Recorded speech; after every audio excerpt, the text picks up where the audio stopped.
নমস্কার, আমি সুমিতা শাস্ত্রী। আজকে আবার আপনাদের কাছে এসেছি একটা বিশেষ তথ্য নিয়ে আলোচনা করতে, যেটা আপনাদের দৈনন্দিন জীবনে অনেক কাজে দেবে। এবং আপনারা এটা যদি করতে পারেন, তাহলে আপনাদের অনেক উপকারও হবে এবং আপনারা ঘরে বসে করতে পারবেন।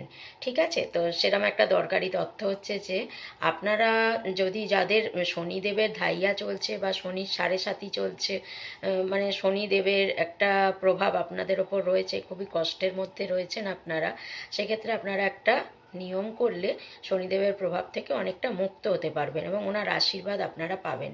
সেটা হচ্ছে যে আপনারা যদি প্রত্যেক শনিবার করে শনিদেবের পুজোটা দেবেনই, উপরন্তু আপনারা যদি কালো পিঁপড়ে বা কালো কাক বা কালো কুকুরকে কিছু খাওয়াতে পারেন, তাহলে কিন্তু শনিদেবের কুপ্রভাব থেকে অনেকটা মুক্ত হতে পারবেন।